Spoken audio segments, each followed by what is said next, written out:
Yo, what's up? So, a couple days ago, I saw a question on Reddit just about the differences between the Finalmouse UL2 and the Model O. So, I just wanted to make a video breaking down the pros and cons about both mice, and I don't know, hopefully this can help you determine, I don't know which one you want. So, starting off, the Model O minus is longer than the Ultralight 2, just by a centimeter, but that centimeter makes a huge difference.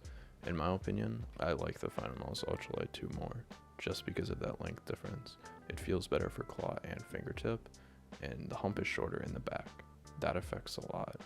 Whenever I'm in a tense scenario, I tend to rest my inner knuckle on the hump, and the Ultralight 2 doesn't have that hump, so I completely avoid that force on my hand that pushes my mouse down, and that makes me aim better. So I do aim better with the Ultralight 2 as compared to the Model O minus. Now, if you fully grip fingertip, I would recommend the Model O minus, just because it has a more dramatic downward slope. Your hand will rest easier on that. But if you claw, yeah, get the Ultralight 2. I see a lot of complaints just saying that the Ultralight 2 is way too much money. It's $120.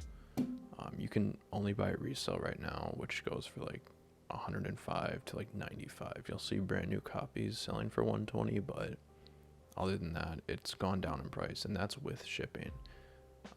The Model O minus was 65, I think, with shipping. So it's a $30 difference. It's up to you. If you're debating between Finalmouse Ultralight 2 and Model O, I'd say get the Finalmouse, just because that $30 makes a huge difference in weight, size, and build quality. I'm not going to smash the Model O minus too hard because the build quality is decent, but nowhere near the Finalmouse. I have no creaking on the Finalmouse, which was a huge problem with the Model O minus. I had tons of creaking, and the bottom of the mouse, if you press it in hard enough, it will activate the DPI switch. I have no clue why. I've tried to fix this when I modded it, but I had no luck. It's just in a position where it does it every time you push on that part. It obviously won't affect you in game, but it's just still annoying to have build quality issues on a $60 mouse. With the Finalmouse Ultralight 2, I haven't had any build quality issues. I've seen a lot of problems with the side buttons. I think that's only on specific copies though, because I haven't had any issues. Same with the scroll wheel. The scroll wheel on this mouse, as compared to the Air 58, is really good. It's light, and it offers like a unique experience. It's very light and clicky. It's good. It's really good for b-hopping and switching weapons or whatever. On the Model O minus, it's tactile, and the steps are much harder to, I don't know, go through. By no means is it bad, but I like the Finalmouse Ultralight 2 scroll wheel much better. And the same goes for the side buttons on the Ultralight 2. They're much lighter than the Model O minus's side buttons, mainly because they use Hawano switches for them, and I personally don't like Hawano switches. I think they're heavy, and I think they're not for gaming, but it really is all personal preference.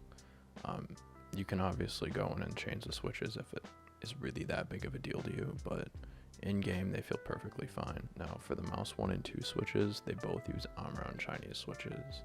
They will get mushy after a while, but you can obviously go in and change them out for Kales. It's not an issue. They feel great.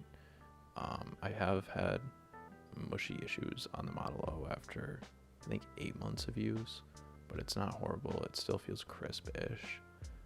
It's not a huge deal breaker. The Ultralight 2 has been crispy since I got it. I've been using this one for a little bit longer than the Model O, and they feel great. I'm about to switch them out for Kale switches just because I want to test those, but that'll be in about 2 weeks, so it's still fine with the stock switches.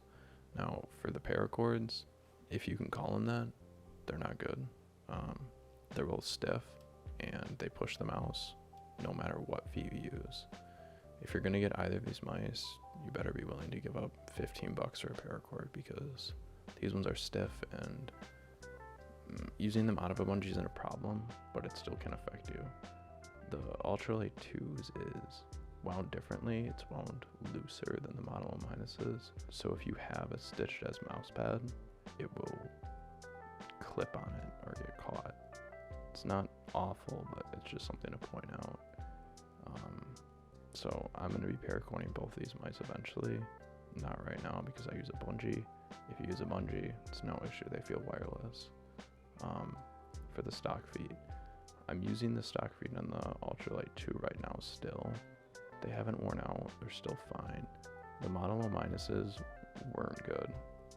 They wore out, I don't know, maybe 3 months into use, and they got much slower, which is disappointing because I did hear a lot of good things about the G skates.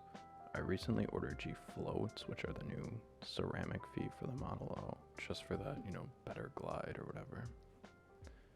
For the sensors, both amazing. I don't have any issues between both. They're good opticals. They're indistinguishable between each other. They're both amazing. So yeah, the shape on the Ultralight 2 in my opinion is better than the Model O. Yeah, that's about it, I guess. If you like the video,